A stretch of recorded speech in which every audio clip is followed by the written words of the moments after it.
that morning that he was going to come home.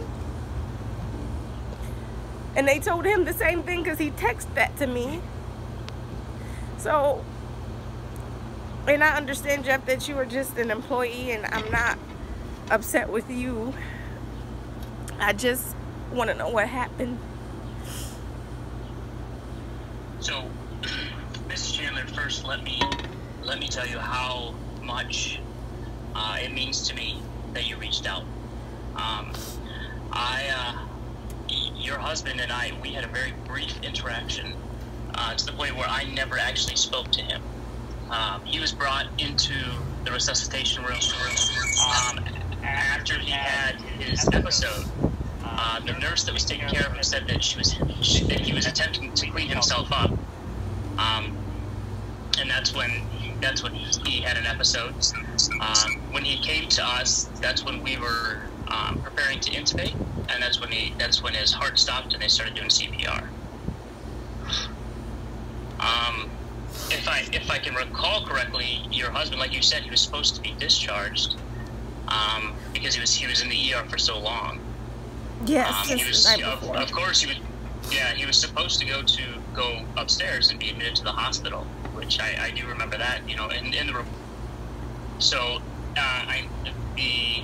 the chain of events that happened from the time that he, like the physician said, when he had an episode, most likely what I can conclude is that he, you know, with the blood clot that was in his lungs that they did not know about until after they did the CAT scan, because that's what happened. He went from his room, he went from the room to the resuscitation room. That's where I first had my interaction with him. And then, you know, like I said, we put him on a ventilator, and then his heart stopped. We did chest compressions. We got him back, and then he went to CAT scan, and that's when they ruled out that he had a pulmonary embolism, and they were bringing him back to another area in our TCU.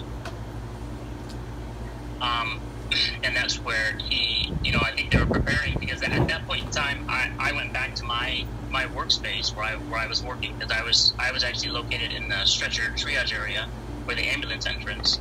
A lot of times the nurse will get pulled from that area to help when they need help in the trauma room. So I didn't take care of him from the point that he left the trauma room after he was intubated to CAT scan and to TCU.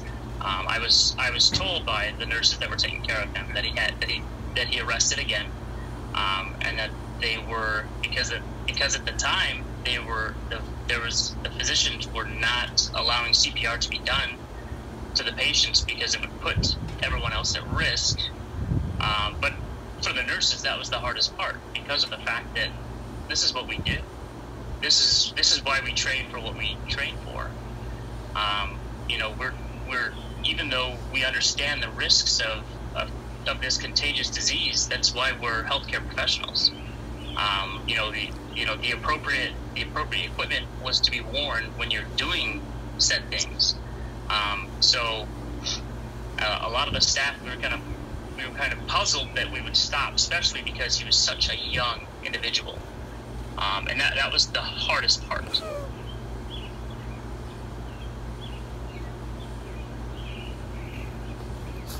That was the absolute hardest part, to the point where I came home and I was in shambles. My wife is an ER nurse as well, and in the 15 years that I've been doing this, it had me completely upset.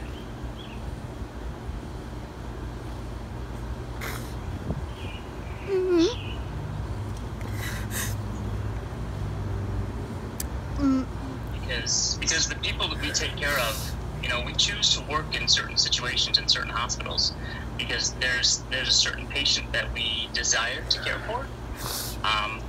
Because, you know, just as I grew up, you know, I was in the same scenario where the hospitals around weren't the best. So my goal in life was to do better, to take care of the people, to take what I could do for people. Do I feel like your husband's death was unnecessary? Yes, I do. I feel as if that you know, the chain of events that happened could have been different if it was handled better. But that was, we've been crying for help with all of the patients for weeks before then. So I'm not sure what else we could have been doing at that point.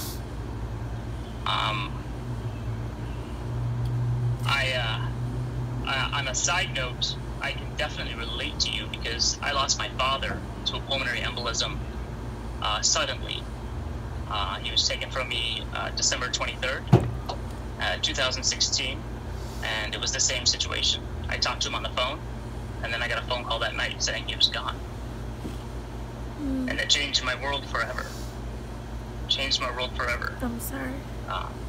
No, it's a path of rejoice because you take those pains and those things that you go through to take care of the people that you learn to love and the people that the people of Detroit.